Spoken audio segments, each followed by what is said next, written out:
1400 سال پہلے قرآن کی یہ آیت نازل ہوئی، یا ایہا الذین آمنوا کتب علیکم الصیام کما کتب علی الذین من قبلکم لعلکم تتقون۔ اے ایمان والو، تم پر روزے فرض کیے گئے جیسا کہ تم سے پہلی امتوں پر فرض کیے گئے تھے، تاکہ تمہارے اندر تقوی پیدا ہو جائے۔ یہ آیت نازل ہوئی اور صحابہ کرام نے رمضان کے روزے رکھنا شروع کیے۔ اس کے بعد جہاں جہاں مسلمان دنیا میں جاتے گئے، نمازوں کے ساتھ ساتھ رمضان کے روزے بھی اپنے ساتھ لیتے گئے، اور آج پوری دنیا میں جب رمضان شروع ہوتا ہے تو کروڑوں لوگ روزہ رکھتے ہیں۔ اس روزے میں جسمانی حکمتیں بھی اللہ نے رکھیں اور روحانی حکمتیں بھی اللہ تعالیٰ نے رکھیں۔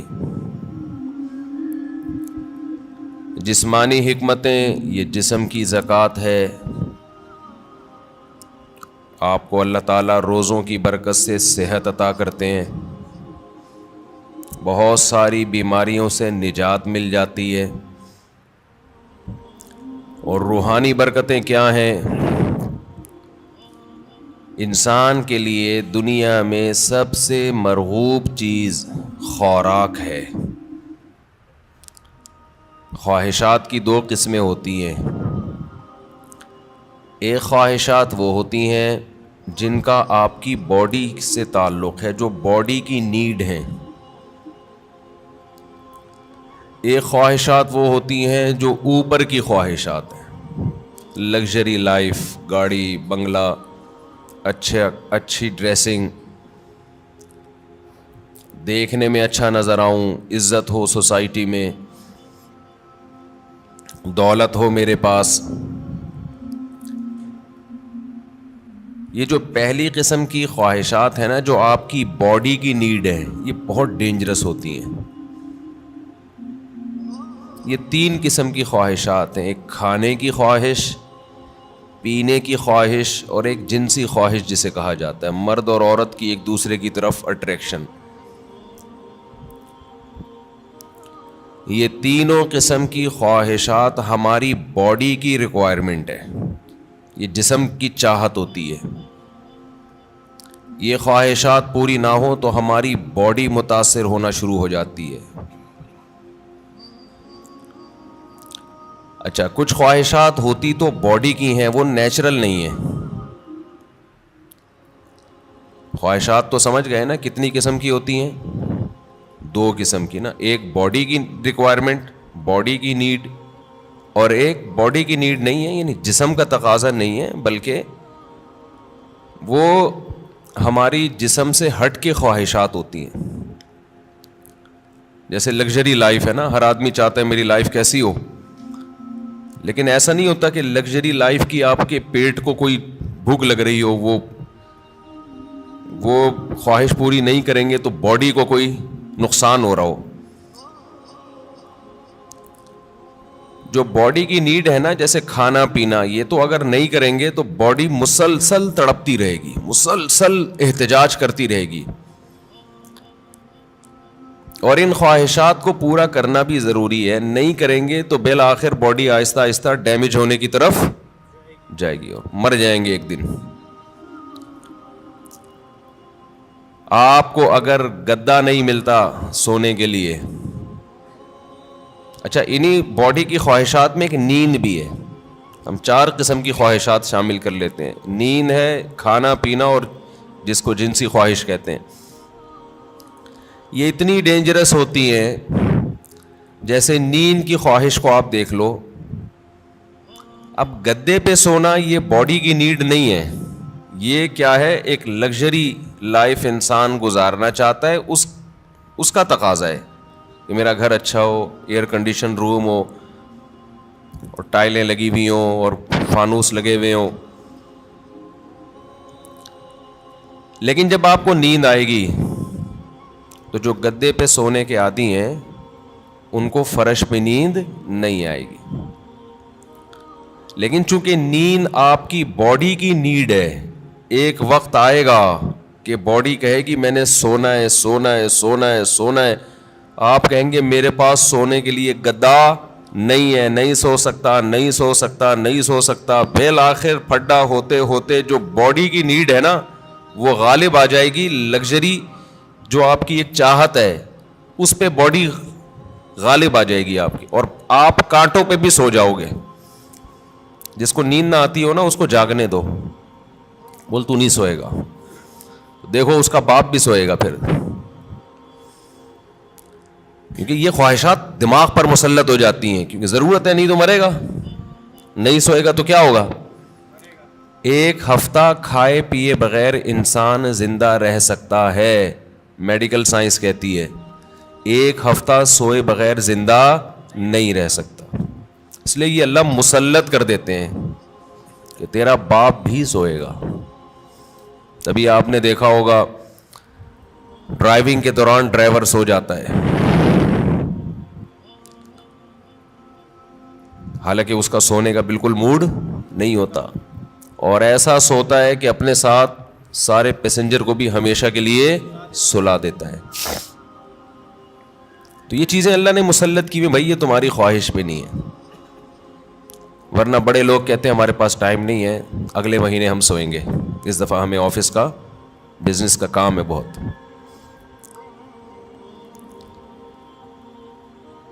تو یہ جو جسمانی خواہشات ہیں نا, جسمانی خواہشات, ان سے ہاتھ کھینچنا آسان کام نہیں ہے,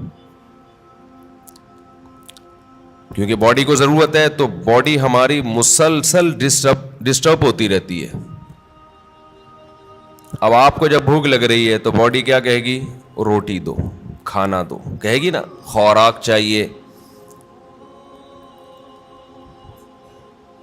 تو کیا یہ 2-3 دفعہ کہنے کے بعد چپ ہو جائے گی کہ بھائی یہ تو کھلا نہیں رہا تو چلو اب کوئی اور کام کرو؟ نہیں ہوگی. یہ کیا کہے گی, روٹی کھانا, روٹی کھانا, چاول سموسے.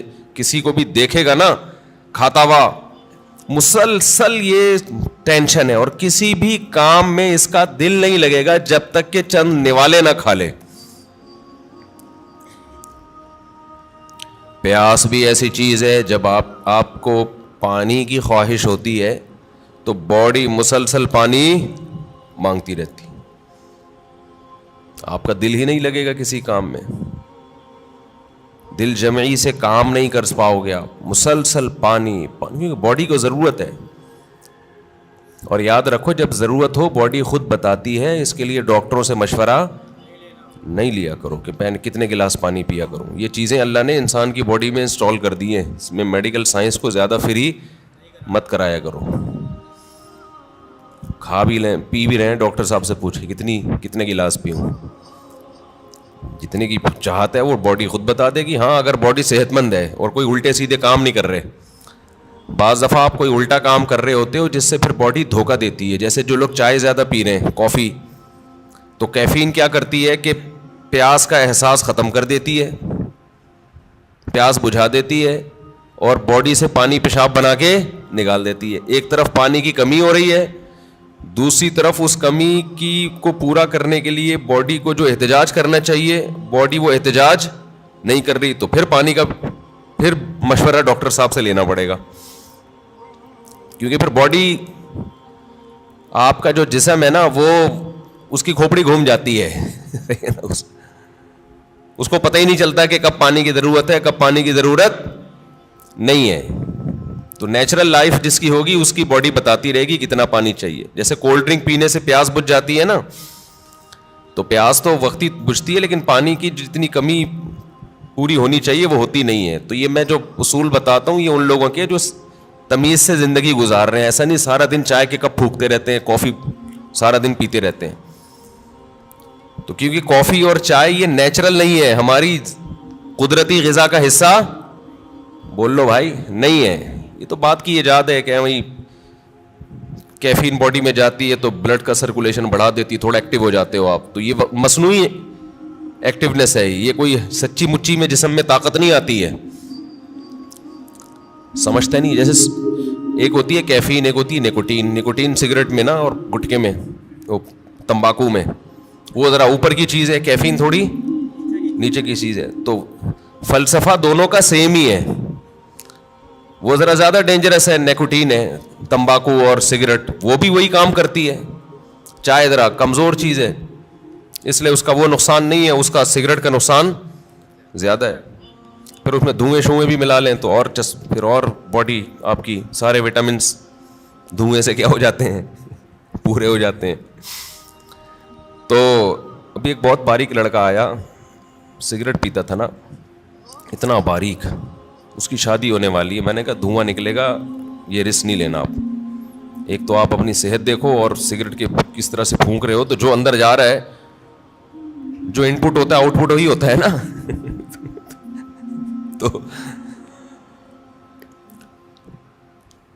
تو یہ جو ہے نا, یہ جو باڈی کی ریکوائرمنٹ نشہ ہے, نشہ یہ بن جاتا ہے, یہ اللہ نے بنایا نہیں ہے, یہ اس سے بھی زیادہ خطرناک ہے روٹی پانی سے. یعنی اس کو برداشت کرنا بہت ہی مشکل ہے. اللہ میاں نے تو آپ کو وہ چیزوں کی چاہتیں رکھی تھیں جو جس کی آپ کی باڈی کو ضرورت ہے. روٹی کی ضرورت رکھی, پانی کی چاہت رکھی اللہ تعالیٰ نے, اور جو اللہ نے خواہشات رکھی ہیں جو نیچرل ہیں. ہم نے کیا کیا, سگریٹ پی پی کے, دن میں 5-6 کپ کافیوں کے پی پی کے, اور پان گٹکے کھا کھا کے ہم نے اس سیٹنگ کو کیا کر دیا, خراب. اب آپ گٹکے اور پان والوں کو دیکھ لو, سگریٹ والوں کو دیکھ لو, افطاری میں لوگ کھجوروں کی طرف لپکتے ہیں, وہ کہاں لپکتے ہیں, سگریٹ کی طرف. وہ تو کھجور ایک سنت پوری کرنے کے لیے کھا لیتے ہیں, اس کے بعد پھر سٹے لگا رہے ہوتے ہیں بیٹھ. کتنی بڑی نحوست ہے یار, ہے یا نہیں ہے؟ کیسا اپنے ہاتھوں سے اپنے آپ کو برباد کر رہے ہو. اللہ کا کتنا بڑا فضل ہے, ہمارے ماں باپ نے ہمیں سگریٹ پان گٹکے سے ہمیشہ بچایا. ہمارے ماں باپ کا بہت بڑا احسان ہے. اللہ ان کی قبروں کو نور سے بھر دے, ان کی پر اللہ بہت رحمت نازل کرے. بڑا کردار ہوتا ہے والدین کا اس میں. بالکل بچوں کو قریب نہ جانے دو. ہم تو ایک دفعہ, مجھے یاد ہے میں نے ایک دفعہ سگریٹ پی تھی چھپ کے, وہ بھی ایسے کہ ہمارے ایک رشتے کے تایا لگتے تھے, وہ پیتے تھے, رشتے کے تایا, دور کے تایا. انہوں نے پھینکی تو ہمیں شوق تھا تھوڑی تحقیقات کا کہ یار یہ کیا ہے, اس میں اتنا شوق سے یہ صبح شام سٹے لگاتے ہیں. تو انہوں نے پھینکی تو میں نے اٹھا لی, تو اٹھا کے میں نے کہا ذرا چک کے دیکھو نا, تو ایک کش لگایا ہے, وہ اتنی کھانسی ہوئی ہے کہ اللہ کا بڑا فضل. اور شکر ہے دیکھا نہیں کسی نے, ورنہ طبیعت سے کٹتے. طبیعت سے کیا ہوتا, کوئی گھر میں دیکھ لیتا تو کٹ جاتے طبیعت سے. تو جو بات ہے میں اس کی طرف آتا ہوں. تو جو سگریٹ ہے اور یہ سب چیزیں تو انسان خود عادی بنا لیتا ہے نا. تو یہ میرا آج کا ٹاپک نہیں ہے, یہ تو اپنے ہاتھوں اپنے آپ کو آپ جہنم کی آگ میں ڈال رہے ہو, ایک عذاب میں ڈال دیا آپ نے اپنے آپ کو. اچھا ایک بات خوب سمجھ لو, بات چل نکلی ہے. یہ جو سگریٹ والے, گٹکے والے, اور بہت زیادہ جو کافی پیتے ہیں, چائے پیتے ہیں, بہت زیادہ کیفین کی لت پڑ گئی ہے ان کو, یہ لوگ اکثر ایک بات یہ کہتے ہیں کہ اس سے ذہن فریش ہو جاتا ہے. یہ خوب سمجھ لو, کوئی بھی نشے کی چیز, نشے سے میری مراد یہ نہیں ہے جو شراب کا نشہ ہوتا ہے, نشے سے مراد جس کی بھی لت پڑ جائے. تو جو کیفین ہے, کافی, یہ جو نیکوٹین ہے, ان میں یہ ذہن میں رکھو کہ جتنی کوانٹٹی آپ لے رہے ہو نا فریش ہونے کے لیے, تھوڑے دن میں اس کے عادی ہو جاتے ہو, سمجھتے ہو. پھر آپ کو اس کی مقدار بڑھانی پڑتی ہے, جبکہ روٹی اور پانی میں ایسا نہیں ہے. جتنی روٹی سے پیٹ بھر رہا ہے نا, اگر خام خام میں زبردستی زیادہ ٹھوس کی عادت نہیں بناؤ گے تو مزید کی عادت نہیں پڑتی, بلکہ کم کی عادت پہ لاؤ گے تو کم, زیادہ پہ لاؤ گے تو زیادہ. جبکہ یہ جتنی چیزیں جو نیچرل نہیں ہے, جو ہماری باڈی کی نیڈ نہیں ہے, ان کو جب آپ لوگے تو جتنے کپ میں آج فریش ہو رہے ہو نا, کل اس سے تعداد بڑھانی پڑے گی. شرابی کو دیکھ لو نا, شروع میں ایک گھونٹ میں بہک جاتا ہے اور بڑا مزہ آتا ہے اس کو, اس کے بعد پورے کریٹ کے کریٹ پی جاتا ہے, لیکن اس کو وہ نشہ نہیں آتا جو پہلے دن ایک گھونٹ میں آیا تھا اس کو. تو یہ خود ایک عذاب ہے کیا آپ سمجھ رہے ہو فریش ہو رہا ہوں؟ بھائی آپ فریش نہیں ہو رہے، اس سے آپ کا دماغ تازہ نہیں ہو رہا، دماغ کو اس کی عادت پڑ رہی ہے، اب اس کو مزید چاہیے، تو بالآخر ایک نہ ایک وقت جا کے بریک لگانی پڑتی ہے آپ کو. تو پہلے ہی نہیں لگا لو، اچھا ہے، کیا خیال ہے؟ شروع میں ہی چھوڑ دو ان چیزوں کو یار. تو یہ جو ہماری باڈی کی نیڈ ہے نا، کھانا پینا اور یہ جو خواہشات ہیں، جو یہ ان کا برداشت کرنا یہ بہت مشکل ہے. اور رمضان میں اللہ انہی 3 چیزوں پہ پابندی لگا دیتے ہیں. ویسے تو 4 چیزیں ہیں نا جو بہت زیادہ انسان کو، جس کی خواہش سونا اور جنسی خواہشات اور کھانا اور پینا. تو ان میں سے 3 اللہ تعالیٰ روزے کی حالت میں کیا کر دیتے ہیں؟ پابندی لگا دیتے. کھانا پینا اور جنسی خواہش آپ پوری نہیں کر سکتے. سونے پر اللہ پابندی نہیں لگاتے، یہ اللہ کی رحمت ہے. اللہ چاہتے تو رمضان میں سونے پر بھی پابندی لگا دیتے. لیکن ما جعل علیکم فی الدین من حرج، قرآن کہتا ہے ہم نے دین میں تنگی نہیں رکھی. ایسا دین بنایا جو ہر دور میں ہر انسان کے لیے سوٹیبل ہو، اس کے لیے اس پر عمل کرنا ممکن. نیند کا سیٹ اپ، اس میں زیادہ پریشانی ہو جاتی اور عین ممکن ہے صحت کو نقصان ہونا بھی شروع ہو جاتا. تو رمضان کا مقصد لوگوں کی صحتوں کو نقصان پہنچانا نہیں ہے، لوگوں میں خواہشات پہ کنٹرول کرنے کا جذبہ پیدا کرنا ہے. اور ویسے بھی حکمت کی بات کیا ہے کہ اللہ اگر نیند پہ پابندی لگا دیتے نا، نیند پہ، تو کیا ہوتا؟ لوگ مغرب کے بعد سوتے، وہ فجر میں اٹھتے. کیا خیال ہے؟ تو نیند ڈبل کر رہے ہوتے، اس کا کوئی فائدہ نہیں تھا.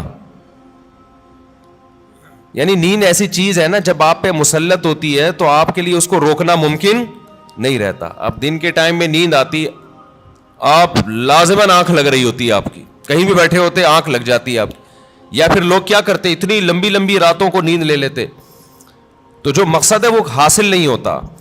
کھانے میں بھی ایسا ہی کرتے ہیں لوگ. بھائی انہوں نے کہا کہ بھائی صبح صادق سے لے کے مغرب تک کھانے پر پابندی ہے، تو مغرب سے کھانا شروع کرو، سحری تک نان اسٹاپ. اور کھاتے ہیں الحمدللہ، پاکستانی قوم غربت مہنگائی میں بھی دبا کے پھوڑنا پھاڑنا لگا ہوا ہے. لیکن آپ جتنی بھی اسپیڈ سے جتنا بھی کھا لیں، اس کے بعد بھی بہرحال چند گھنٹوں کے بعد آپ کا معدہ خالی ہوتا ہے. تو یہ صبح صادق سے لے کے غروب آفتاب تک اتنا ٹائم ہوتا ہے کہ نان اسٹاپ آپ ساری رات بھی پھوڑتے پھاڑتے رہیں، پھر بھی 5-6 گھنٹے بعد، سحری کے 6, 7, 8, 10 گھنٹے بعد معدہ کیا ہو جائے گا؟ خالی. اور وہ ٹینشن ہوگی. نہیں یاری بات سمجھ میں میرا خیال. تو اللہ میاں نے ہم سے نا یہ قربانی دلوائی ہے رمضان میں کہ تھوڑا منہ کو کیا کرو، کنٹرول. سب سے بڑا مسئلہ ہم نے علماء سے سنا ہے کہ جس آدمی کا اپنے منہ پہ کنٹرول نہیں ہے، باقی کسی خواہش پہ وہ کنٹرول نہیں کر سکتا. اور یہ بالکل درست بات ہے. دیکھو دنیا میں 2 قسم کے فلسفے ہیں، اس پر تو غیر مسلم اور مسلم سب کا اتفاق ہے کہ انسانیت کو کامیابی کی طرف لے جانا چاہیے، ہے یا نہیں؟ بھائی امریکہ بھی یہی بات کرتا ہے، انسان کو کس طرف لے کے جاؤ؟ کامیابی. جاپان والے بھی کہتے ہیں بھائی ایک سکسیسفل نیشن بننا چاہیے ہمیں، کامیاب بننا چاہیے ہمیں. اور اسلام بھی یہی کہتا ہے. لیکن غیر مسلموں کے ہاں کامیابی نام ہے خواہشات کے پورا ہونے کا. آپ کی تمام خواہشات پوری ہو رہی ہیں تو آپ ایک کامیاب انسان ہیں. سمجھتے ہو کہ نہیں سمجھتے ہو؟ اگر آپ کی ہر خواہش پوری ہو رہی ہے تو آپ کیا ہیں؟ کامیاب. لیکن اسلام کیا کرتا ہے؟ آپ کی جگہ جگہ خواہشات پہ پابندیاں لگا رہا ہوتا ہے. جگہ جگہ آپ کی خواہشات پہ کیا لگاتا ہے؟ پابندیاں. یہ نہیں کرنا، یہ نہیں کرنا، یہ لیگل ہے، یہ انلیگل ہے. بہت ساری اور بڑی خطرناک قسم کی پابندیاں بھی لگا دیتا ہے اسلام، جس کا غیر مسلم تصور ہی نہیں کر سکتے کہ ان سے بچے ہم. آپ اپنی مرضی سے سو سکتے ہو اسلام میں؟ عشاء سے پہلے سو سکتے ہو؟ بولو نا، یوں کر دیا کرو تھوڑا پتہ تو چلے. نہیں سو سکتے. فجر سے پہلے اٹھنا ضروری ہے یا نہیں ہے؟ اب ایک آدمی کہہ رہا ہے یار میں سو رہا ہوں لمبا، بس 11 بجے اٹھوں گا. نہیں بھائی، آپ کو اسلام پابندی لگائے گا کہ آپ کو اپنی مرضی سے سونے کی اجازت نہیں، اٹھنا پڑے گا. سردی ہے، وضو کا دل نہیں کر رہا، یخ ٹھنڈا پانی ہے، اسلام کیا کہے گا؟ غیر مسلم کیا کہے گا؟ بھائی نہیں اٹھو، یا اٹھ گئے ہو تو ہاتھ منہ مت دھو. لیکن اسلام آپ پہ پابندی لگائے گا، آپ کو ہاتھ منہ دھونے پڑیں گے، چاہے ٹھنڈ لگے یا نہ لگے. بلکہ سردیوں میں وضو کرنے میں حدیث میں آتا ہے بہت زیادہ ثواب ہے. ایسے گناہ جھڑتے ہیں جیسے درختوں کے پتے جھڑتے ہیں سردیوں میں. پھر اسلام آپ پہ پابندی لگاتا ہے حلال حرام کی پابندیاں. نظر بھی اٹھا کے دیکھنے نہیں دیتا کسی انٹی کو. کتنی سخت پابندی ہے یہ نہیں ہے. گورا سوچ سکتا ہے اس پابندی، وہ تو نائٹ کلب میں جاتے ہیں، شراب پیتے ہیں، اور اسلام کہہ رہا ہے کہ نائٹ کلب جا کے زنا کرنا تو بہت ہی بڑا جرم ہے. لا تقربوا الزنا، قریب بھی نہیں پھٹکنا. کوئی انٹی جا رہی ہیں اس نیت سے دیکھ لوں کہ یار کیسی ہیں، یہ بھی آپ کے لیے کیا ہے؟ Not allowed. اچھا، جو غیر مسلم لوگ ہیں ان کے ہیں کہ انسان کی ہر خواہش پوری ہو. وہ سمجھتے ہیں کہ یہ کامیابی ہے. حقیقت پتہ ہے کیا ہے؟ جس کی ہر خواہش پوری ہوتی ہے وہ ڈپریشن کا مریض بنتا ہے. یہ بات خوب اچھی طرح کھوپڑی میں بٹھا لو. جس کی ہر خواہش پوری ہوگی وہ کیا ہوگا؟ وہ اسٹریس اور ڈپریشن میں جائے گا. وجہ اس کی ہے کہ آپ کی ہر خواہش پوری ہو سکتی نہیں ہے. اگر ہو رہی ہے نا تو اس کا نتیجہ نکلے گا کہ آپ میں خواہشات پہ کنٹرول کرنے کی طاقت ختم. ایک اسٹیپ ایسا آتا ہے جہاں کوئی نہ کوئی خواہش آپ کو قربان کرنی پڑتی ہے. دنیا میں کوئی شخص، فرعون بھی ایسا نہیں گزرا کہ اس کی ہر خواہش دنیا میں پوری ہوئی ہو. ساری پوری ہو رہی تھی، موسیٰ علیہ السلام آ گئے، ایک دم دماغ کھٹکا نا اس کا، یہ کیا ہو گیا بھائی؟ یہ تو ہوتا ہے.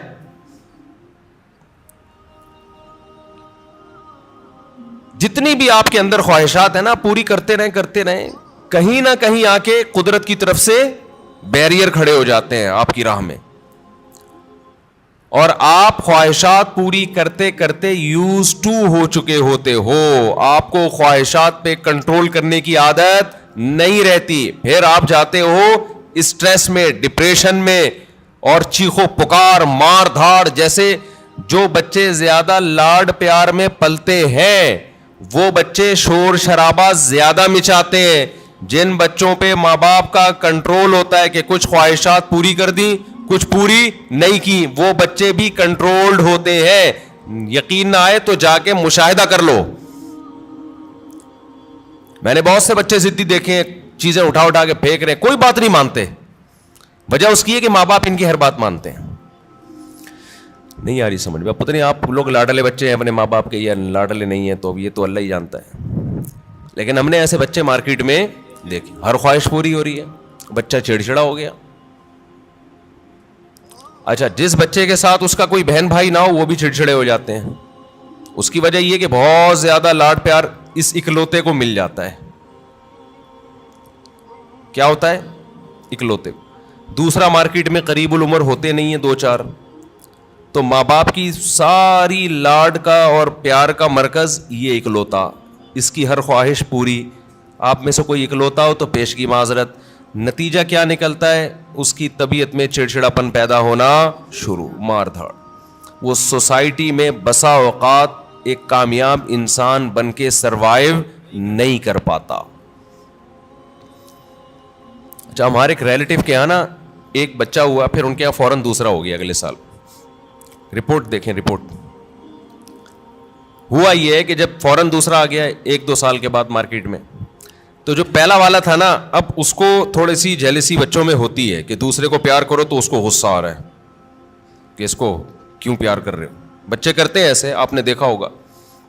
تو لوگ کہہ رہے ہیں کہ یار یہ جو ان کے ریلیٹیو ہے نا، کہنے لگے کہ یہ غلط ہوا، پہلے والے کے ساتھ ظلم ہوا ہے. ابھی اس کی عمر تھی، اس کو محبتیں ملتی، توجہ کا مرکز بنتا. مارکیٹ میں دوسرا آ گیا، جو محبت پوری اس کو ملنی چاہیے تھی وہ ڈیوائیڈ ہو کے آدھی کہاں جا رہی ہے؟ تو یہ پہلے والے کے ساتھ ظلم ہے. سمجھتے ہو بات کو؟ تو بھائی یہ پہلے والے کے ساتھ ظلم نہیں ہے, اس کی ٹریننگ کا حصہ ہے کہ تو دنیا میں اکیلا باپ نہیں ہے, تمہارے بہن بھائی بھی ہوں گے. ابھی سے اس کے اندر برداشت پیدا ہو رہی ہے, حقیقت ہے. اس کے دل میں ایک جذبات ہوتے ہیں حسد کے, بچوں میں ہوتا ہے, بہت زیادہ جیلسی ہوتی ہے بچوں میں. ایک کو کچھ دو نا تو دوسرے کو ضرورت نہیں بھی ہو, صرف اس کو تپانے کے لیے مانگتا ہے کہ مجھے کیوں نہیں دیا. تو یہ جو برداشت اس میں پیدا ہوگی نا, جب ماں باپ دوسرے کو پیار کر رہے ہیں اور اس کو غصہ آ رہا ہے, یہی غصہ قدرت چاہتی ہے کہ آئے تاکہ اس میں کنٹرول پیدا ہو. یہ نہیں ہوتا نا تو یہ بڑے ہو کر عذاب بنتا ہے. پھر بڑے ہو کر پھر کیا ہوتا ہے کہ یہ کیوں آ گیا دنیا میں, میرے باپ کی وراثت جو مجھے ملنی تھی اس کو کیوں مل رہی ہے, یہ اس میں شریک کیوں ہو رہا ہے. پھر یہ یہاں تک جاتا ہے معاملہ. شروع میں یہ مسئلہ کیا کر دو, ختم کر دو کہ بیٹا اس گھر میں اور بھی ہیں, اور ممکن ہے مفتی صاحب کے بھی میں بیانات سننا شروع کیے تو اسپیڈ اور بھی بڑھ سکتی ہے ہماری, عین ممکن ہے. اگلے سال نیا ماڈل بھی آ سکتا ہے. تو اب یہ جلتے ہی رہو بیٹھ کے, یار اسی کو قبول کرو. اور پھر ایک اہم بات یہ کہ بچہ ماں باپ کی توجہ کے لیے بہن بھائی کو وقتی طور پہ برداشت نہیں کرتا, لیکن اللہ نے ایک ایسا بچے میں ایک سافٹ ویئر ڈالا ہوا ہے کہ وہ اپنے بہن بھائیوں سے محبت بھی ٹوٹ کے کرتا ہے. یہ تو آپ اس کو دے رہے ہو نا, ماں باپ اس نئے ماڈل کو جب پیار کرتے ہیں, محبت دیتے ہیں, تو پرانے ماڈل کو تکلیف ہوتی ہے. یہ ہے اس کی جیلسی. لیکن آپ ذرا کوئی تھرڈ پرسن اس نئے ماڈل کو ہاتھ اٹھا کے دیکھے, پرانا ماڈل آڑ بن کے کھڑا ہو جائے گا کہ میرا بھائی ہے, میری بہن ہے, تو کون ہوتا ہے ہاتھ اٹھانے والا. تو یہ جو محبت اور قربانی کا جذبہ ہے, یہ بھی نئے اور پرانے میں جب کم وقفہ ہوگا اور نیا ماڈل جلدی آئے گا, تو پرانے ماڈل میں اپنے بہن یا بھائی کے لیے لڑنے کا جذبہ یہ بھی جبھی پیدا ہوگا. نہیں آ رہی بات؟ اور یہ تھوڑا سا نئے اور پرانے کو بڑا ہونے دو, پھر ان کے آپس میں کھیل کود دیکھو, محبتیں دیکھو کیسی ہوں گی. تو یہ جو فضول قسم کے لبرل لوگوں کی فضول باتیں ہیں نا کہ ابھی تو پرانے والے کو ٹائم زیادہ چاہیے تھا, ایکچولی نیا والا آ گیا مارکیٹ میں, تو ایکچولی یہ ٹوپی ڈرامے یہ کسی اور کو گنتیاں سکھانا جا کے ساری نیچرل لائف کا بیڑا غرق کر دیا. بچے کو اپنے جیسا بچہ چاہیے بھائی کھیلنے کودنے کے لیے, اس کو ماں باپ سے زیادہ ضرورت بہن بھائیوں کی ہے.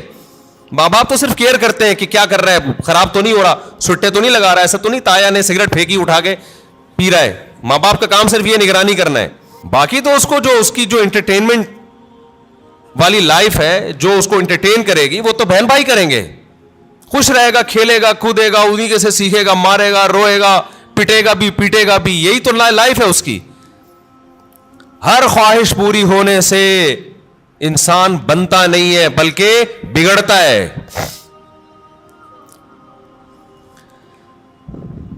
بچوں کی سیلف رسپیکٹ, ہم بھی اس کے قائل نہیں ہے کہ بچوں کو مارا پیٹا جائے, ماں باپ بگاڑ دیتے ہیں مار پیٹ کے, لیکن یہ جو سیلف رسپیکٹ اور یہ ابھی اس کو بڑا ہونے دو میرے بھائی, ابھی چھوٹا ہے, ابھی اس کو تربیت کی ضرورت زیادہ ہے. اس کو بدتمیزی مت کرنے دو بڑوں کے ساتھ. اس کو بتاؤ تم چھوٹے ہو ابھی بیٹا, تم ہمارے باپ ہم ہی ہیں, محبت ملے گی آپ کو, لیکن ہمارے باپ بننے کی کوشش مت کرنا. جو گھر میں پکے گا تیرا باپ بھی وہی کھائے گا. وہ میرا بیان مشہور ہوا تھا نا, پاٹھا کھا لو پاٹھا. بچوں سے مائیں پوچھتی ہے نا, بیٹا پاٹھا کھا لو, نہیں پاٹھا نہیں کھاؤں گا. اچھا چلو ڈبل روٹی کھا لو, نہیں ڈبل روٹی نہیں کھاؤں گا. اچھا چلو اس پہ یہ جیم لگا دوں, نہیں جیم کیوں لگایا. یہ وہ پورا بڑا زبردست میم چلی تھی وہ. تو وہ اس کی اماں آخر میں اس کو جب سمجھایا جائے ایک تھپڑ لگا, یہ کھا لے گا, جو تو کھلائے گی وہی کھائے گا. تو کہتی نہیں بچوں کو موٹیویٹ کرو. اس میں نے کہا تھا موٹی تو اپنا تو ویٹ کر, پہلے تجھے خود اپنے منہ پہ کنٹرول نہیں ہے تو بچے کو کہاں سے تو کنٹرول سکھائے. ہماری والدہ تو ہمیں بتاتی تھی یہ کھا لو, اور چمٹا گرم گرم ہوتا تھا. بعض دفعہ مجھے بچپن سے شوق تھا مرغوب غذائیں کھانے کا. آلو کی بھجیا پکی ہوئی ہوتی تھی بعض دفعہ گھر میں, اور مولی کی پتہ نہیں پتے بعض دفعہ ہماری اماں کو بڑا شوق تھا. ہمیں نوالا حلق سے ہی نہیں اترتا تھا, ہمیں نہیں یاد پڑتا. ہماری اماں نے کہا چل تمہارے لیے میں یہ کر لیتی ہوں, یہ کھانا پڑے گا آپ کو. گھر میں کیا ہے, یہی پک. تو اب ہم نہیں غصہ کر سکتے تھے. ہماری اماں چمٹا دکھاتی تھی, چمٹا یہ لگے گا, لگاتی نہیں تھی لیکن ڈراتی تھی. اور جب ہم دیکھتے تھے کہ ہمارے والد صاحب بھی وہی کھا رہے ہیں, ہم سوچتے تھے ہمارا باپ بھی یہ کھا رہا ہے تو تیرے باپ کو بھی یہ کھانا پڑے گا. اور یہ ذہن میں رکھو, یہ جو خواتین پریشان ہوتی ہیں ایکچولی بچے کی غذائی ضرورت پوری نہیں ہو رہی, بچہ ایکچولی وہ جو آلو کی بھجیا پکی ہے وہ کھا نہیں رہا, تو ایکچولی اس سے منرلز کی کمی, بچے میں کوئی کمی نہیں ہوتی. اتنا زیادہ ضروری نہیں ہے کھانا پینا جتنا بنا لیا لوگوں نے. بڑھے گا وہ, اس کا باپ بھی بڑھے گا. یہ جو قد بڑھتا ہے نا, ڈاکٹروں سے ہم نے پوچھا ہے, کہتے ہیں بھائی یہ جس کا بڑھنا ہے نا اس کو کم کھلاؤ گے تو بھی جائے گا وہ اوپر, جس کا نہیں بڑھنا نا, جس کے باپ دادا ہی سارے چھوٹے چھوٹے سے ہوں تو جینز میں ہی اس کے قد نہیں ہے, تو اس کو آپ کتنے بھی پراٹھے کھلا دو, مرغیاں کھلا دو, دودھ پلا دو, وہ اس کا باپ نہیں بڑھا تو یہ کہاں سے بڑھے گا. سمجھتے ہو, اکثر بتاتا ہوں نا, ایک آدمی نے ایک چھوٹے سے قد کی خاتون سے شادی کر لی تو بچے بڑے ہی نہیں ہو رہے تھے, تو وہ خاتون کھلا رہی ہیں بچوں کو, بیٹا کھا لو بڑے ہو جاؤ گے. کہتا ہے یہ بڑے نہیں ہوں گے, یہ اور چھوٹے ہوں گے, ان کے ساتھ کے پودے لایا تھا وہ بڑے ہو گئے ہیں, یہ اتنے کے اتنے ہی ہیں. تو یہ نا بچوں کے کھانے پینے کو زیادہ سروں پہ مسلط مت کیا کرو, کچھ نہیں ہوتا. اچھا کھلاؤ بھلے تھوڑا کھائیں, آج تھوڑا کھائیں گے بھوکے رہیں گے, اگلے ٹائم پہ خود ہی چھین چھین کے کھائے گا پھر وہ. تو یہ بازاری چیزیں نہیں کھانے دو بس بچوں کو. جتنی بازاری چیزیں ہیں نا, میں نے تو تجربے کیے ہیں بچوں کے اوپر, اپنے ہی بچوں پہ, جب بازاری چیز کھلائی بیمار ہوئے, اور بچا کے رکھا فٹ فاٹ. اچھا میرا ایک بیان تھا, اس کی میں وضاحت کر دوں. میرا ایک بیان تھا, اس میں نے یہ بتایا کہ میں نے اپنے 2 بچوں پہ 6 مہینے تجربہ کیا ہے. 6 مہینے تک میں نے ان کو بازار کی کوئی چیز نہیں کھانے دی. گھر میں دیسی گھی پہ روٹی لگا, چینی, دیسی گھی اور روٹی کھلاتا تھا, اور دودھ اور انڈا. 6 مہینے انہوں نے گزارے. میرا خیال ہے 3 یا 4 سال کی ایج تھی ان کی, ایک کی 4 سال ہوگی, ایک کی 3 سال ہوگی, ایک کی 4.5 سال ہوگی, اس طرح سے. پوری سردیاں آ کے گزری ہیں, ایک چھینک بھی نہیں آئی, ورنہ سردیاں آتے ہی بچے بیمار ہونا شروع ہو جاتے ہیں نا. صرف کیا کھلایا ہے, دودھ, دیسی گھی, روٹی, چینی اور ہاف بوائل انڈا. بہترین تھے.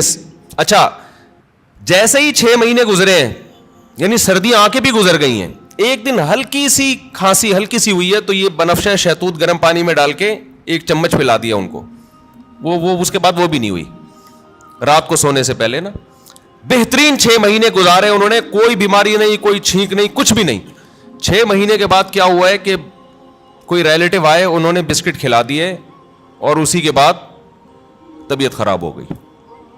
پہلے تو پیٹ خراب ہوا, پھر کسی نے کولڈ ڈرنک پلا دی, پھر یہ ہوا, پھر وہ وغیرہ وغیرہ وغیرہ. مجھے اندازہ ہو گیا کہ یہ جو بچوں کی صحت کا مسئلہ ہے نا, گھر کی چیزیں کھلاؤ گے تو ایک دم بہترین صحت رہے گی.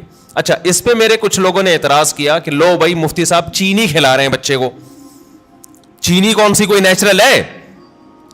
نہیں آ رہی بات سمجھ میں, یعنی ہم چینی کھلائیں, چینی تو خود نقصان دہ ہے.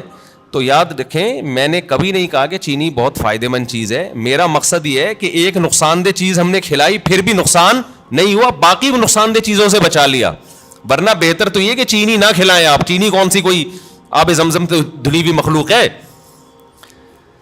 نہیں آ رہی مولانا سب, ان کی سمجھ میں بات نہیں آ رہی ہے. بھائی چینی جو ہے نا, چینی وہ خود بھی کوئی اچھی چیز نہیں ہے, لیکن ایک غلط چیز بھی کھلا دی, 20 غلط چیزوں سے بچا لیا, تو بھی اس کی اتنی برکتیں نظر آئی ہیں. تو اگر آپ اس سے بھی بچا لیں تو نور النارو, شہد کھلا دیں, گڑ کھلا دیں. سمجھتا ہے کہ نہیں سمجھتے ہو؟ تو بچوں کی لیکن کنٹرول کرنا پڑتا ہے. بچے کو بڑا اور زیادہ عرصہ نہیں, تھوڑے دن تک کنٹرول کرو گے تو پھر وہ عادی ہو جائے گا. تو میں یہ عرض کر رہا تھا کہ دنیا میں 2 نظریات ہیں. ایک یہ کہ انسان کی ہر خواہش پوری کی جائے تو اس سے وہ کامیاب ہوتا ہے, لیکن اسلام کیا کرتا ہے, جگہ جگہ خواہشات میں رکاوٹیں ڈالتا ہے. تو خوب سمجھ لیں, جس کی ہر خواہش پوری ہوتی ہے وہ کامیاب نہیں ہوتا, بلکہ وہ اسٹریس اور ڈپریشن کی طرف جاتا ہے. بالکل اس کی مثال ایسے ہے جیسے آپ جسم پہ جب ویٹ اٹھاتے ہو, جسم میں اپنی خواہش کے خلاف حرکت کرتے ہو تو جسم بیمار ہونے کے بجائے صحت مند ہوتا ہے. اور آپ جسم کی اپنی خواہشات پر عمل کرنا شروع کر دو, جسم چاہتا ہے بیٹھا رہوں نہ اٹھوں, آپ بیٹھے رہو نہ اٹھو. جسم چاہتا ہے دوڑوں نہیں, صرف چلوں, آپ نہ دوڑو چلو. پھر جسم چاہتا ہے چلو بھی نہیں, بیٹھے ہی رہو, سوتے ہی رہو. تو اس سے جسم کو کیا طاقت اور انرجی جمع ہو کے خوشحال زندگی ملے گی یا جسم کا بیڑا غرق ہو جائے گا؟ تو ایسے ہی یاد رکھو، انسان کی روح اس وقت خوش ہوتی ہے جب روح پہ بوجھ ڈالا جائے، روح باڈی بلڈنگ کرے، روح جاگنگ کرے، روح ویٹ اٹھائے، اور یہ ٹینشنوں کے ویٹ ہے جو روح اٹھاتی ہے۔ اگر یہ روح کی آپ ہر خواہش پوری کرنا شروع کر دیں گے تو جیسے باڈی کی ہر خواہش پوری کرنے سے باڈی کا بیڑا غرق، تو اسی طرح روح کی ہر خواہش پوری کرنے سے روح کا بیڑا غرق ہو جاتا ہے۔ سمجھ میں نہیں آ رہی میرا خیال ہے بات؟ تو اپنی خواہشات کے خلاف چلنا سیکھیں۔ ہاں، ہر خواہش کی مخالفت نہیں۔ جیسے آپ نے باڈی، جب جو لوگ جم جاتے ہیں ویٹ اٹھانے کا دل کرتا ہے کیا؟ نہیں کرتا نا، بس جسم پہ بوجھ ڈال کے اٹھا رہتے، تبھی اوں کی آوازیں بھی آ رہی ہوتی ہیں۔ اگر مزہ آ رہا ہوتا تو ویٹ اٹھاتے واہ واہ واہ ہنسی آ رہی ہوتی، ایسا تھوڑی ہے۔ تو اسی طرح یاد رکھیں، ہاں ویٹ حد سے زیادہ اٹھائے گا تو باڈی خراب ہو جائے گی، اسی طرح روح پہ جب بوجھ حد سے زیادہ پڑ جاتا ہے تو پھر روح خراب ہونا شروع ہوتی ہے۔ لیکن یہ اللہ کی رحمت ہے کہ اس نے ہماری روح پہ حد سے زیادہ بوجھ ڈالا ہی نہیں ہے۔ اگر اللہ کہہ دیتا 24 گھنٹے کے روزے رکھو پورے رمضان اور سحری میں صرف 10 منٹ کھانے کی اجازت ہے، 23 گھنٹے 50 منٹ بھوکے رہنا ہے، 10 منٹ کیا کرنا ہے؟ کھانا کھانا ہے، تو شاید یہ ہماری طاقت سے زیادہ بوجھ ہم پہ ڈال دیا جاتا، مرتے پھر بھی نہیں۔ اتنی جلدی مرتا نہیں ہے آدمی بھوک سے، یاد رکھو۔ لیکن یہ ممکن ہے کہ ہم پہ ہوتا نہیں ہم سے۔ ما جعل علیکم فی الدین من حرج، اللہ کہتے ہیں اعتدال سے بوجھ ڈالا ہے۔ اللہ کہہ دیتا 50 نمازیں پڑھو تو پڑھنی پڑتی کہ نہیں پڑھنی پڑتی؟ کتنی ٹینشن والا کام ہو جاتا بھائی، کتنی ٹینشن والا کام۔ اللہ میاں نے 5 رکھی، اور وہ بھی دن کے 2 کناروں پر رکھ دی 2 نمازیں، اور صرف عصر اور مغرب ایسی ہیں جو جلدی جلدی آتی ہیں، ورنہ بڑا فاصلہ ہے ان 2 نمازوں کے درمیان۔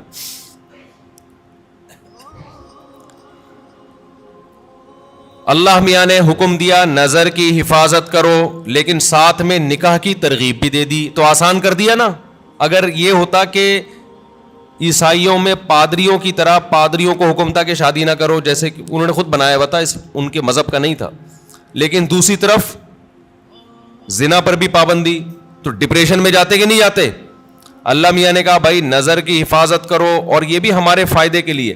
اگر اللہ حکم دیتے نظر کی حفاظت نہ کرو لیکن صرف زنا سے بچو، تو زنا سے بچنا بہت مشکل ہو جاتا، کیونکہ جو برائیوں میں پڑتے ہیں نظر کی حفاظت نہیں کرتے ان کے لیے زنا آسان ہو جاتا ہے، اور جو نظر کی حفاظت کرتے ہیں ان کے لیے زنا مشکل ہوتا ہے۔ تو یہ بھی ہمارے فائدے کے لیے حکم دیا کہ بھئی ایسا کام ہی مت کرو کہ اس کی طرف تمہاری برائی کی طرف توجہ جائے تمہاری۔ اللہ میاں نے حکم دے دیا ماں باپ کی اطاعت کرو، فرما برداری کرو، لیکن اس کی بھی ایک لمٹ رکھ دی، ایک حد رکھ دی۔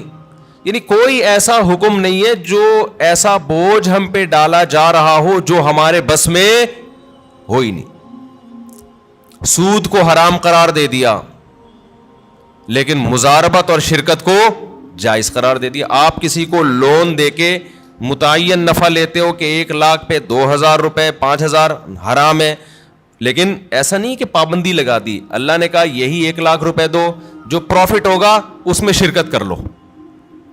سمجھ میں آ رہی ہے بات؟ جو پروفٹ ہوگا اس میں کیا کر لو بھائی، تجھے جتنا پروفٹ ہوگا اس میں اتنے فیصد میرا، اور وہ گھننا بن کے پروفٹ بتانا پڑے گا اس کو۔ اور جو سرمایہ دار لوگ ہیں نا وہ پروفٹ بتانا نہیں چاہتے، وہ کہتے ہیں ہم آپ کے 1 کروڑ سے جتنا بھی اٹھائیں آپ کو اتنا ملے گا بس۔ اسلام کہتا ہے نہیں بھائی، پیسہ اس کا لگ رہا ہے تو اس کو بتاؤ تو صحیح کتنا کما رہا ہے تو۔ ابے 1% بھی دو گے نا آپ، دیکھو آپ نے زید کو 1 کروڑ روپے دیے، زید کو کہا تو 1 کروڑ سے جتنا بھی کمائے گا نا بے شک مجھے 1% دے دے، لیکن پرسنٹیج ہونی چاہیے 1%۔ اس کا فائدہ کیا ہوگا؟ وہ 1 کروڑ پہ آپ کو 1 لاکھ دے گا نا، آپ کو فوراً پتہ چل جائے گا وہ کمبخت 99 لاکھ کما رہا ہے۔ سمجھ میں آ رہی ہے بات؟ سود خور یہ وہ اپنا پروفٹ بتانا نہیں چاہتا۔ 1% بھی دے گا نا آپ کو یہ تو پتا چل جائے گا نا, جب 1% 1 لاکھ ہے تو اس کا مطلب باقی 99 کتنا ہے, وہ 99 لاکھ ہے. اس کا مطلب یہ گھنا میرے 1 کروڑ سے 99 لاکھ کما رہا ہے اور مجھے کتنا دے رہا ہے, 1 لاکھ. لیکن اگر سودی نظام ہوگا, آپ نے زید کو 1 کروڑ روپے دیے, آپ نے کہا مجھے ہر مہینے 1 لاکھ دے دینا, تو کتنا کما رہا ہے, مجھے اس سے غرض نہیں ہے. وہ 1 لاکھ روپے لا کے دے گا, آپ گلے ملیں گے, شکریہ ادا کریں گے, کتنا نیک آدمی مجھے 1 لاکھ روپے دے رہا ہے, اور وہ بھی روتے ہوئے دے گا, یار کاروبار کا تو بیڑا ہی غرق ہو گیا, لیکن میں تجھ سے وعدہ کیا 1 لاکھ لے لے. آپ کا دل چاہے گا اس غریب کو 2 کروڑ اور دے دوں میں, الو بناتا رہے گا, آپ کو بے وقوف بناتا رہے گا. لیکن اگر پرسنٹیج کے حساب سے ہوگا تو آپ نے جب زید کو 1 کروڑ دیے, آپ لوگ کو سمجھ میں ہی نہیں آ رہا, تو بزنس کہاں سے کرو گے جو تمہاری سمجھ میں اتنی باتیں نہیں آ رہی. مجھے لگ رہا ہے آپ کے چہروں سے کہ جو میں کہہ رہا ہوں اوپر سے گزر رہا ہے آپ کے. زید کو آپ نے 1 کروڑ روپے دیے, آپ نے کہا مجھے جتنا پروفٹ ہوگا اس میں 1% چاہیے. وہ 1 لاکھ روپے لے کر آیا, تو آپ سمجھ جاؤ گے یہ کم بخت کتنے کما رہا ہے, 99 لاکھ. اب اس کو رونے کی اجازت, وہ رونے کا بہانہ نہیں کرے گا, اور آپ کو اس سے مانگو گے بھی کہ جو جتنا پروفٹ ہوا ہے مجھے دکھاؤ, تاکہ پتا چلے کہ یہ واقعی 1% بنتا ہے کہ نہیں بنتا ہے. تو اللہ میاں نے سود پہ پابندی لگائی, مگر تجارت کو اللہ نے حلال قرار دیا. اگر اللہ سود پہ بھی پابندی لگا دیتا, مزاربت پہ بھی, شرکت پہ بھی, تو پھر ہم حرج میں پڑ جاتے, ہم تنگی میں پڑ جاتے, ہمارے لیے کاروبار کے راستے بند ہو جاتے. لیکن اللہ نے ہمارے لیے دین میں تنگی نہیں رکھی بلکہ آسانی رکھی ہے. سمجھتے ہو کہ نہیں سمجھتے ہو؟ تو اسی طرح اللہ میاں نے لیکن بوجھ ڈالا ہے ہمارے اوپر. یہ نہیں کہا کہ بالکل فری سٹائل کی زندگی گزارو گے, کوئی ٹینشن ہی نہیں ہوگی. یہ کامیابی نہیں ہے, ٹینشنیں اٹھانی پڑیں گی. بہت ساری ٹینشنیں لگا دی اللہ میاں, اور اس ٹینشن سے فائدہ کیا ہوتا ہے کہ ہماری روح وزن اٹھاتی ہے, جس سے روح ٹینشن سے بچتی ہے, روح صحت مند ہوتی ہے, اور روح ڈپریشن اور اسٹریس کی طرف جانے سے بچ جاتی ہے. تبھی آپ کو مسلمانوں میں خودکشی کا ریشو دوسری قوموں کی نسبت کم نظر آئے گا. مسلمانوں میں ڈپریشن کے مریض دوسری قوموں کی نسبت کم نظر آئیں گے, حالانکہ ڈپریشن والے کام مسلمانوں میں بہت زیادہ ہیں. مسلمان غیر مسلم ایک ڈپریشن پالنے کے لیے تیار نہیں, مسلمان 4 ڈپریشن کی بات کرتے ہیں. آئی بات سمجھ میں؟ ہم مسقط میں تھے تو ہمارے بہت سے علماء اپنی اپنی فیملیوں کے ساتھ آئے تھے, بیگمات کے ساتھ آئے تھے. تو ایک مولانا صاحب نئے نئے پہنچے, تو وہ میزبان نے ان سے پوچھا مجبوری ساتھ میں ہے یا بغیر مجبوری کے آئے ہیں؟ میں نے کہا یہ کیا کہہ رہے ہیں؟ پھر پتہ چلا بیگم کو پیار سے کیا کہتے ہیں, یہ مجبوری. تو بڑا زبردست لفظ تھا ان کا بھائی, کیونکہ جب مجبوری ساتھ میں ہوتی ہے تو پھر گھر سے زیادہ دیر باہر نہیں رہ سکتے, آپ بتانا پڑتا ہے. جو بغیر مجبوری کے آیا وہ تو جہاں مرضی جائے. جب مجبوری کے ساتھ آئے ہیں تو بیگم پوچھے گی, مجبوری پوچھے گی بھائی اتنی دیر سے کیوں آ رہے ہو, آپ کہاں گئے ہوئے تھے؟ مفتی صاحب کے ساتھ. اچھا, جو لوگ اپنی مجبوریوں کے ساتھ آئے تھے نا, ان سب کی مجبوریوں کو یہ بڑی فکر تھی کہ ہمارا میاں, ہمارے جو میاں ہیں مفتی طارق مسعود کے ساتھ تو نہیں بیٹھے ہوئے گئے. سب کو یہ ایسا لو یہ 2-4 مجبوریاں اور پال لیں ہمارا شوہر, ان کو یہ سب کو ڈر تھا. تو مسلمان کے پاس ٹینشن کے مواقع بہت ہیں, پھر بھی ٹینشن نہیں لیتا. یہ غربت اور مہنگائی آپ تھوڑی دیر کے لیے انگریزوں کو دے دو تو خودکشی کے لیے میرے بھائی رجسٹریشن فارم کیا ہو جائیں گے, ختم ہو جائیں گے. ہمارے والے حکمران 1 ہفتے کے لیے ان کو ادھار دے دو, آپ سچی مچی کے تو نہیں لیں گے, صرف ادھار دے دو آپ ان کو کہ 1 ہفتے بعد واپس لے لیں گے. 1 ہفتے میں ایسا بیڑا غرق ہو جائے گا, کوئی کھمبا ان کا بجلی کا باقی نہیں بچا ہوگا. ان کے یہاں تو کھمبے ہوتے نہیں, انڈر گراؤنڈ ہی ہوتا ہے سب کچھ. یہ ہم ہیں, ٹھیک ہے نا. ڈالر کہاں سے کہاں پہنچ گیا, میں تو کبھی سوچتا ہوں تو تھوڑا ڈپریشن شروع ہو جاتی ہے, پھر میں سوچتا ہی نہیں کہ میں مریں گے تو ویسے ہی سب کیا ہو جائے گا, ختم. ہمارے تو اصل آخرت ہے نا. جو دیکھو دال پانی اللہ نے جو موٹی موٹی ضرورتیں وہ تو اللہ ویسی پورے کر. اور پاکستان کا تو حال ایسا ہے کہ بچپن سے سنتے آ رہے ہیں کہ بینک کرپٹ ہونے جا رہا ہے. پاکستان کا ایسا اللہ کے ساتھ اللہ کا معاملہ ہے, بچپن سے مہنگائی بڑھ رہی ہے, مجھے یاد ہے وہ دور میں بہت چھوٹا تھا, روٹی 4 آنے کی ملتی تھی, 1 روپے کی 4 روٹیاں. جب 8 آنے کی ہوئی تو سب چیخ اٹھے کہ روٹی ڈبل ہو گئی بھائی. 1 روپے کی 4 روٹیوں کے بجائے اب 1 روپے کی کتنی ملیں گی؟ 2 روٹیاں. لوگ چیخ اٹھے تھے, مہنگائی بڑھ رہی ہے. پھوڑنا اسی حساب سے لگا ہوا تھا, اسی. پھر روٹی 1 روپے کی ہوئی, پھر 5 روپے کی ہوئی, پھر 10 روپے کی ہوئی, اب پتہ نہیں کتنے کی چل رہی. 35. استغفر اللہ. میرے یہاں مہمان آتے ہیں نا تو چائے منگواتا ہوں میں ہوٹل سے. اب ہمارے دماغ میں وہ چند سال پہلے کی چائے تھی, پتہ نہیں 10 روپے کا کپ تھا, 15 روپے کا کپ تھا. میری کھوپڑی میں وہی گھوم رہی ہے, مجھے کیا پتا اتنی اسپیڈ سے حساب خراب ہو گیا. مہمان آ رہے ہیں, لے آ یار 4 چائے لے آ, 5 چائے لے آ. اچھا وہ گارڈ جو ہے نا, وہ جو خادم بل بنا کے دیتا ہے, مجھے لگتا تھا یار یہ کچھ زیادہ ہی, پتہ نہیں خود تو نہیں اس نے اپنے کئی مہمانوں کے الگ سے کھانچے کھولے ہوئے اس نے. ایک دن میں نے کہا یار اتنے تو مہمان میرے نہیں آئے جتنے تم بل بنا رہے ہو. اس نے کہا استاد جی 60 روپے کا کپ ہے چائے کا, 60 روپے. ابے میں نے کہا اتنے کا تو کپ نہیں آتا جس میں چائے ڈالی جا رہی ہے. تو مجھے تو خیال ہوا میں نوٹس لگا دوں کہ مہمان لوگ اپنی چائے اپنے ساتھ لے کے آئیں گے. بھی یہ کوئی مذاق تھوڑی ہے یار, ملنے بھی ہم سے آؤ, چائے بھی کون پلائے, کام بھی تمہارا ہو, چائے ہم پلائیں. خیر اتنا بھی ایسا نہیں ہے, انشاءاللہ پلا دیں گے. لیکن یہ کہ یہ ہے تو فکر کی بات نا. لیکن نہ چائے والوں کی چائے رک رہی ہے, نہ نلی نہاری کی سیل میں کمی آ رہی ہے, نہ برگر بکنے میں کمی, نہ KFC والوں کے ہاں رش میں کمی. میں تو لوگوں پہ حیران ہوتا ہوں, لوگ بات کر رہے ہوتے ہیں نا میرے سامنے, دوست احباب بھی, یار مفتی صاحب مہنگائی نے کمر, ایسے کھجا رہے ہوتے ہیں, مہنگائی نے کمر توڑ دی یار, اتنا مہنگا ہو گیا کھانا, اب تو روٹی خریدنے کی طاقت ختم ہو گئی. پھر تھوڑی دیر چلے یار نہاری کھانے چلتے ہیں ذرا, چلے مجھ صاحب نلی نہاری کا پروگرام ہو جائے. یہ ہر ایک کا حال ہے. ایسا لگتا ہے کہ اتنی کرپشن اور اتنی مہنگائی کے باوجود برکت کہاں ہے؟ وہ بھی اللہ نے ہمیں ہی دی ہے. لوگوں کے چہرے کھلے ہوئے ہیں ماشاءاللہ, پیٹ بھرے ہوئے ہیں. ہوٹل کے باہر جاؤ ایسا لگتا ہے فری میں بانٹ رہا ہے, پاؤں رکھنے کی جگہ نہیں ہے. مہنگے سے مہنگے ہوٹل جاؤ وہاں بھی یہی حال ہے. میں نہیں کہہ رہا کہ جو غریب ہیں وہ ختم ہو گئے ہیں, نہ, جو بیچارے سفید پوش غریب ہیں ان کے گھروں کے حالات بہت خطرناک ہیں. لیکن اللہ کا شکر ہے ان حالات میں بھی بہت سو کو اللہ بہت اچھا کھلا رہا ہے. تو بھائی مسافر خانہ ہے نا یار, اور کیا کرنا ہے, کھا پی لو, سونے کی جگہ مل گئی, مہنگائی گئی تیل لینے, ٹھیک ہے نا. ہماری زندگی کا جتنا کوٹا ہے ہمارے مرنے سے پہلے انشاءاللہ ہم پورا کر کے جائیں گے. اگلی نسل کا بیڑا غرق ہوگا, وہ اگلی نسل جانے, وہ ہمیں کیوں بھائی, اللہ اس کو بھی کھلا دے گا. پھر اگلی نسل کا کام ہے کہ وہ ووٹ اچھے لوگوں کو دے. ہم تو اس نسل کو بھگت رہے ہیں. ہم نے اتنے بڑے بڑے جرم کیے, ایسے ایسے حکمرانوں کو اپنے اوپر مسلط کیا, پھر بھی اللہ ہمیں کھلا رہا ہے. شاید اگلی نسل یہ جرم نہ کرے تو ان کو تو اور اچھا کھلائے گا اللہ تعالیٰ. یعنی ایسا لگ رہا ہے اللہ ہمارے گناہوں کو بھی اتنی سزا نہیں دے رہا جتنی بنتی ہے, ورنہ تو ہم لوگ کی حرکتیں ہیں نا اس کے حساب سے سزا بہت زیادہ بنتی ہے ہماری. کہ اسلام کی برکت ہے, اللہ کا نام لیتے ہیں اس کی برکت ہے, کہ پھر بھی اتنی ٹینشنوں میں بھی ٹینشن میں نہیں جا رہے, اتنی مجبوریاں اس کے بعد بھی ٹینشن میں نہیں جا رہے. اور یہاں سوسائٹی پہ, ریاست پہ بوجھ نہیں ہوتا عوام کا, بوجھ ہوتا ہے گھر کے سربراہ پہ.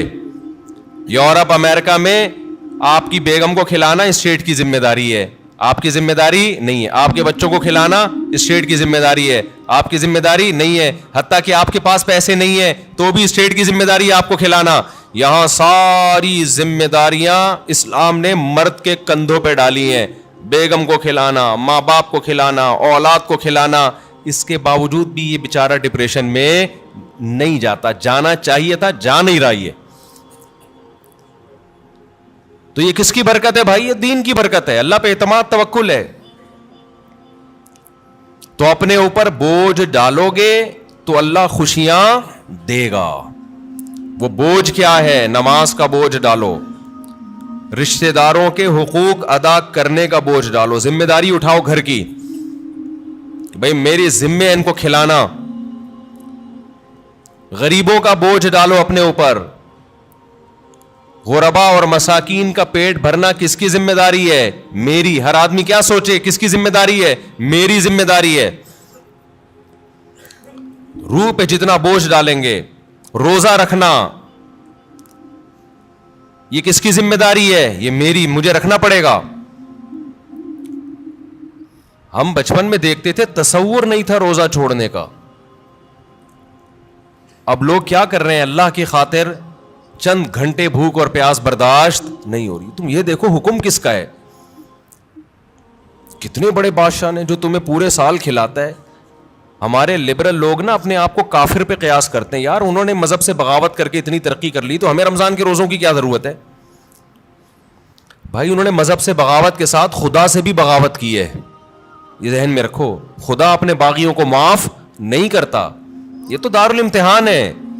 لا یغررک تقلب الذین کفروا فی البلاد. قرآن کہتا ہے جو اللہ کے نافرمان ہیں ان کی زمین میں عیش و عشرت دیکھ کر تم کبھی بھی متاثر مت ہو, یہ تمہیں دھوکے میں نہ ڈال دے. متاع قلیل, یہ دنیا کے چند دنوں کے چند ٹکے ہیں, یہ کچھ بھی نہیں ہے. ثم مأواہم جہنم, اس کے بعد ان کا ٹھکانہ کیا ہے؟